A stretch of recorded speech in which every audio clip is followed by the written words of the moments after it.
क्या आपने कभी सोचा है कि जब हम जिम्मेदारी नहीं लेते तो हमारे कामों में क्या होता है? अक्सर हम अपनी क्षमताओं को कमजोर समझकर या डर और संदेह के चलते किसी चीज को करने से पीछे हट जाते हैं, बिना उसे आजमाने का मौका देने का। लेकिन क्या हम यह सोचते हैं कि ऐसे मौके पर हम कितना बड़ा मौका खो देते हैं? इस वीडियो में हम देखेंगे कि जब हम जिम्मेदारी से मुकरते हैं तो हम स्वयं को अपने पूरे पोटेंशियल को पहचानने और प्राप्त करने का मौका बर्बाद करते हैं। जिम्मेदारी लेने के बजाय हम अपने कामों को अधूरा छोड़कर स्वयं को नकारने से बचते हैं और इससे हमारे जीवन में निरंतर संकोच और आत्म संकट की भावना बनी रहती है। ये वीडियो आपको यह सिखाएगा कि जब हम खुद पर और अपनी क्षमताओं पर विश्वास करते हैं तो हम किसी भी चुनौती का सामना कर सकते हैं और कैसे हमारे कामों में चमत्कार हो सकता है। तो चलिए बिना किसी देरी के कहानी शुरू करते हैं। एक छोटा सा गांव था। उस गांव में एक व्यक्ति रहा करता था। उस व्यक्ति को भी यही तकलीफ थी। वह हमेशा खुद की क्षमताओं पर शक किया करता था। वह हमेशा दुविधा में रहता था। जो काम वह करता था वह काम उसे बिल्कुल भी पसंद नहीं था। वह तो उस काम को केवल मजबूरी में किया करता था ताकि उसका घर परिवार आसानी से चल सके, उन्हें 2 वक्त की रोटी मिल सके, उनका पेट भर सके। और वह हमेशा सपनों में ही खोया रहता कि किसी न किसी दिन उसे बहुत सारा धन मिल जाएगा और वह उस नगर का सबसे अमीर आदमी बन जाएगा। उसके पास वह सब कुछ होगा जो एक धनी व्यक्ति के पास होता है। सारी सुख सुविधाएं होंगी। उसके पास किसी चीज की कोई कमी न होगी। मन में यही ख्याल लिए वह हमेशा अपने भगवान की पूजा किया करता। वह हमेशा यही सोचा करता कि मेरे ईश्वर के आशीर्वाद से उसके जीवन में चमत्कार घटेगा और वह बहुत धनी व्यक्ति बन जाएगा। इसीलिए वह दिन रात सुबह शाम केवल अपने इष्ट की पूजा करता, उनकी भक्ति में खोया रहता।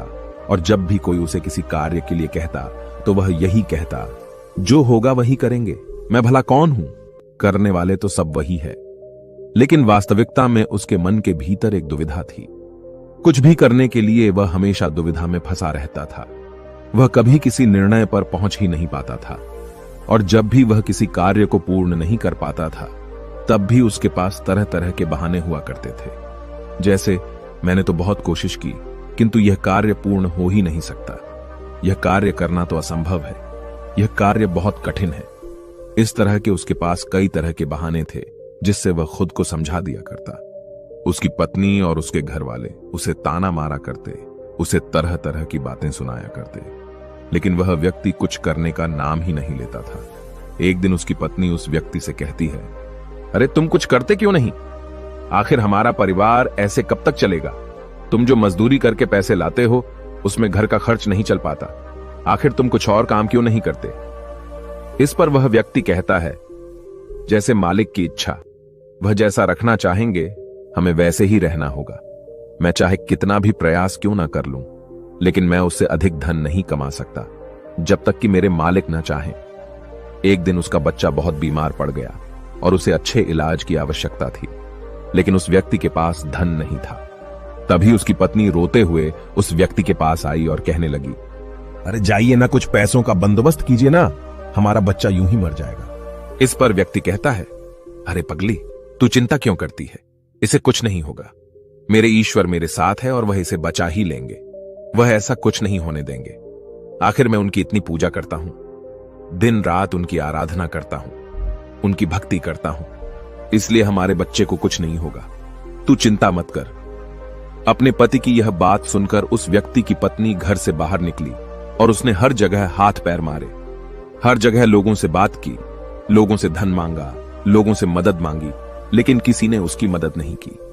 उसे कहीं से भी धन नहीं मिला और थक हार कर वो घर वापस आ गई। इधर वह व्यक्ति अपने ईश्वर के भजन गा रहा था, उनसे प्रार्थना कर रहा था कि वह उसके बच्चे को स्वस्थ कर दे।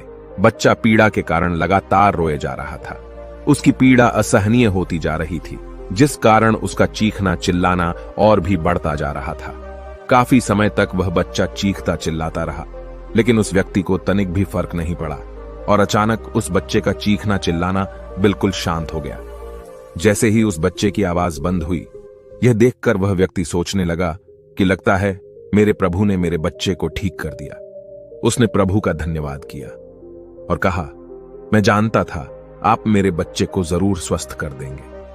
आखिर मैं आपकी इतनी पूजा करता हूं, आपकी इतनी आराधना करता हूं। मैं जानता था आप मेरा साथ कभी नहीं छोड़ेंगे। अपने बच्चे की आवाज ना आती हुई देख उसकी पत्नी उस बच्चे के पास पहुंची और जोर से चिल्लाकर उस बच्चे को उसने अपने गले से लगा लिया और जोर जोर से रोने लगी। तब जब उसने यह सब देखा तो उस व्यक्ति को यह एहसास हो चुका था कि उसके भगवान ने उस बच्चे को नहीं बचाया था, बल्कि अब उसका बच्चा इस दुनिया में नहीं रहा। और जब उसे एहसास हुआ तब उसे बहुत गहरा धक्का लगा। उसे यह समझ नहीं आ रहा था कि आखिर यह कैसे हो सकता है। वह तो अपने प्रभु की इतनी भक्ति करता है, इतनी आराधना करता है, फिर आखिर यह सब कैसे हो गया। उसके मन में ऐसे कई प्रकार के प्रश्न उत्पन्न हो रहे थे और उन प्रश्नों को लेकर वह यहां वहां भटकता रहा। और ऐसे ही कई दिन बीत गए। दिन के बाद हफ्ते और हफ्तों के बाद महीने बीत गए, लेकिन अब तक उसे उसके प्रश्नों का कोई उत्तर नहीं मिला था। जब भी किसी से इसके बारे में बात करता तो हर कोई उसे केवल एक ही जवाब देता कि लगता है तुम्हारी भक्ति में कोई कमी रह गई थी।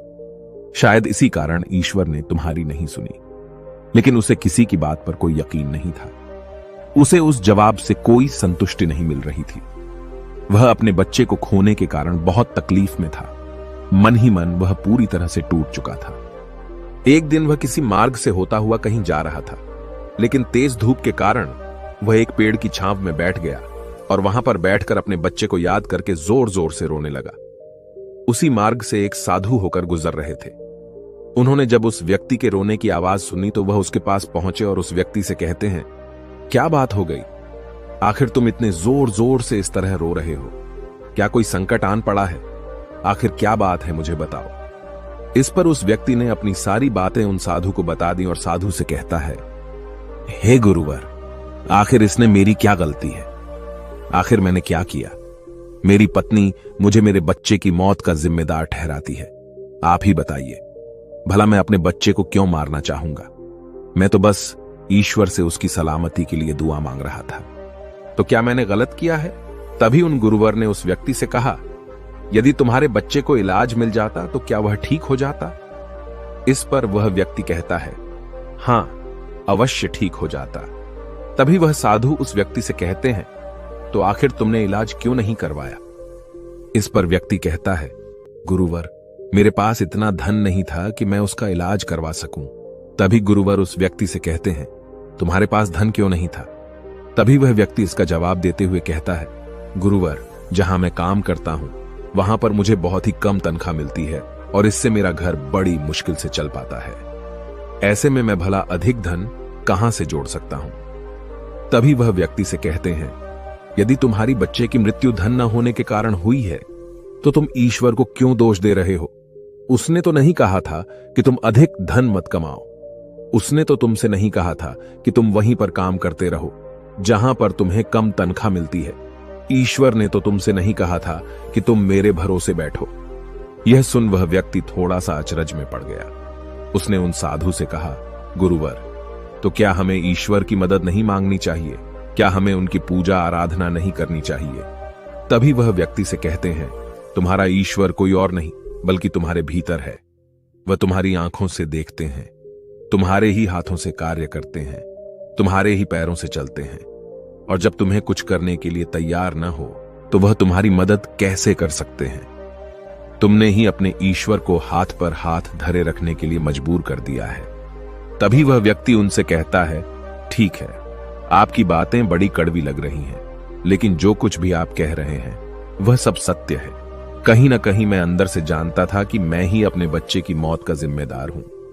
यदि मैंने थोड़ा और धन जुटा लिया होता, यदि मैंने थोड़ी सी मेहनत की होती, लोगों से मदद मांगी होती, तो अवश्य ही आज मेरा बच्चा जिंदा होता, मेरे साथ होता। इतना कहकर व्यक्ति जोर जोर से रोने लगा।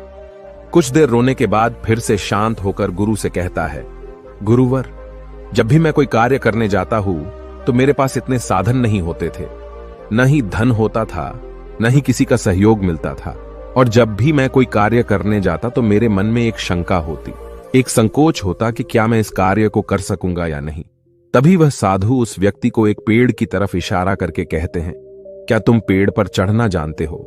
व्यक्ति कहता है, नहीं गुरुवर, मैं आज तक कभी भी पेड़ पर नहीं चढ़ा और न ही मैं पेड़ पर चढ़ना जानता हूं, किंतु आप मुझसे यह क्यों पूछ रहे हैं?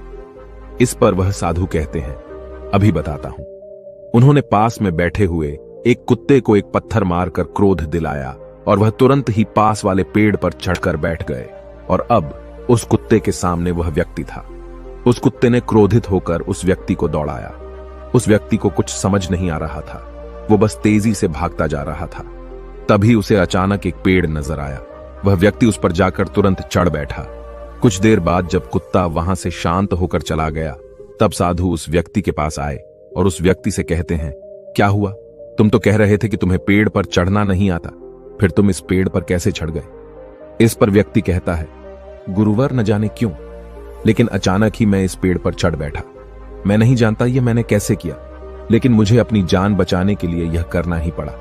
इस पर वह साधु तो मुस्कुराने लगे और उस व्यक्ति से कहते हैं, मजबूरी व्यक्ति से सारे काम करा लेती है, फिर चाहे वह उसे कार्य पसंद हो या ना हो।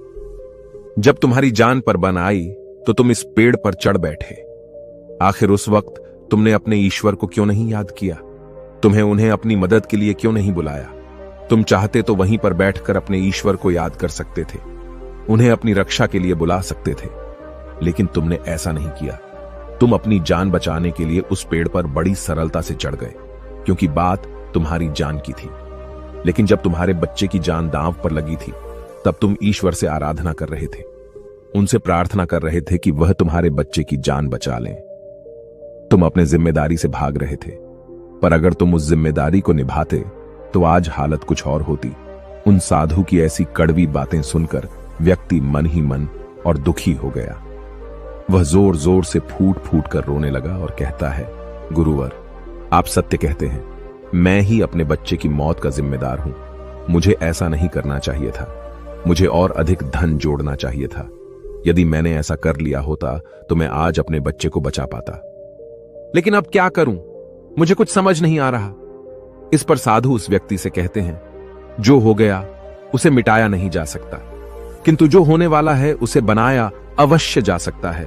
इसलिए अपने बहानों से ऊपर उठो, अपने संकोच को मन से मिटा दो, और किसी भी कार्य को शुरू करने से पहले तुम्हारे मन में दुविधा उत्पन्न होती है, उसे पूरी तरह से समाप्त कर दो। फिर देखना, तुम जैसा चाहोगे वैसा ही होगा। तुम जो हासिल करना चाहोगे तुम उसे हासिल कर पाओगे। तुम्हारा मन मजबूत होने लगेगा। मैं दुविधा से ऊपर उठकर साफ और स्पष्ट तौर पर निर्णय ले सकेगा। उसके बाद से तुम्हारे मन को कभी किसी बहाने की जरूरत नहीं पड़ेगी। इस पर व्यक्ति उस हाथ से कहता है, किंतु हे गुरुवर, जब भी मैं कोई कार्य करने जाता हूं तो मेरा मन बहुत ही कमजोर पड़ जाता है। मैं बहुत घबरा जाता हूं। मैं अपने मन को मजबूत कैसे बनाऊं? क्या आप मुझे इसके लिए कोई उपाय बता सकते हैं? इस पर साधु कहते हैं, हां, मेरे पास इसका भी उपाय है। तभी व्यक्ति कहता है, गुरुवर, कौन सा उपाय, मुझे बताइए। इतने में साधु ने उस व्यक्ति का हाथ पकड़ा और उसे एक नदी किनारे ले आए और उस व्यक्ति से पूछते हैं, क्या तुम्हें तैरना आता है? वह व्यक्ति थोड़ा घबराया, लेकिन उसने जैसे तैसे उन गुरु के इस बात का जवाब देते हुए कहा, हे गुरुवर, मुझे तैरना नहीं आता, लेकिन आप मुझसे क्यों पूछ रहे हैं? इस पर गुरु कहते हैं, अभी बताता हूं। इतना कहकर उन्होंने उस व्यक्ति को पीछे से धक्का दे दिया और वह व्यक्ति सीधा नदी में जा गिरा। वह नदी के पानी में हाथ पैर मार रहा था।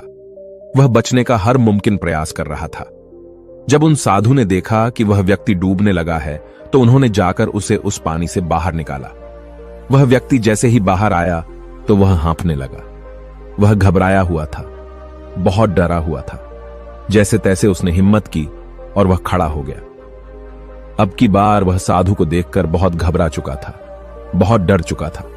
वह उन्हें देखते ही भागने का प्रयास करने लगा, लेकिन एक बार फिर उन साधु ने उसे जबरदस्ती पकड़कर नदी में धक्का दे दिया। वह नदी में हाथ पैर मारने लगा ताकि कोई उसे बचा ले। वह जोर से चिल्लाने लगा, बचाओ बचाओ, लेकिन आसपास कोई न था।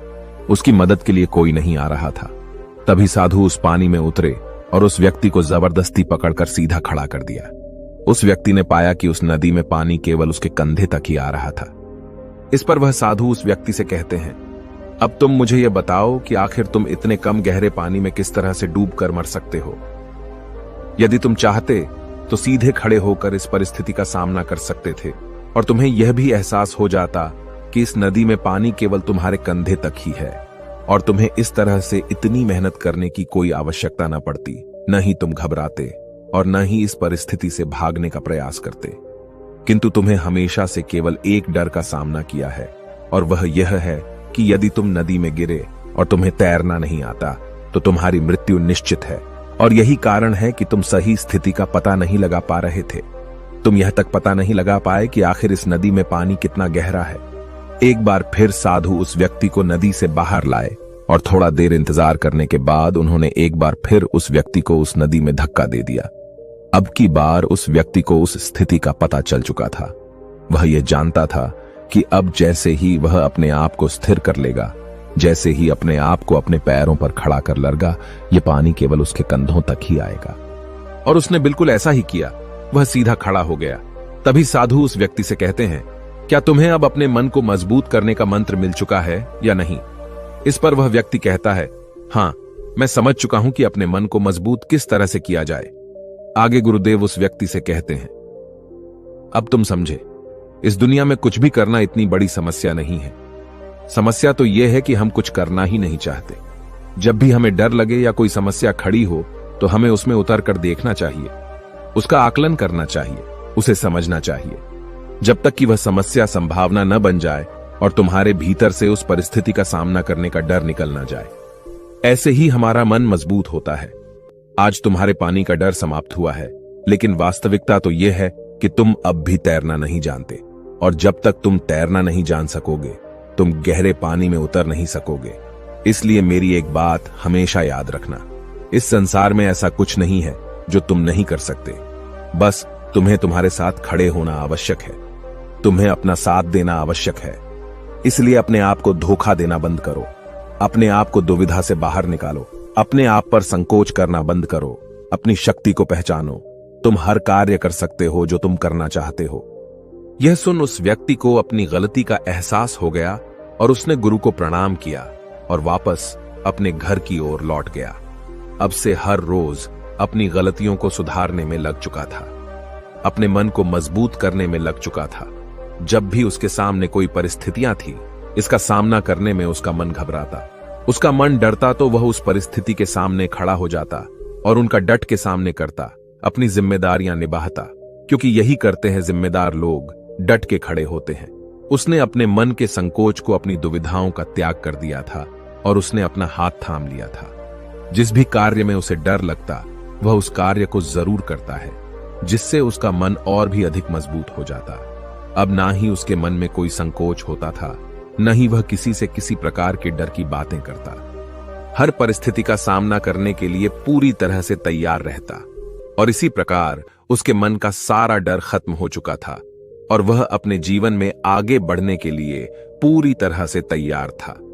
अब वह जो कुछ भी चाहता था वह उसे हासिल करने में पूरी तरह से सक्षम था। दोस्तों, उम्मीद है कि आपने आज के इस वीडियो से जरूर कुछ न कुछ सीखा होगा। तो इस वीडियो को अपने दोस्तों के साथ शेयर करना ना भूलें। हमें ऐसे ही सपोर्ट करने के लिए चैनल को सब्सक्राइब जरूर करिए। तो चलिए मिलते ऐसे ही एक और नई वीडियो में। तब तक के लिए अपना ख्याल रखें। धन्यवाद। नमो बुद्धाय।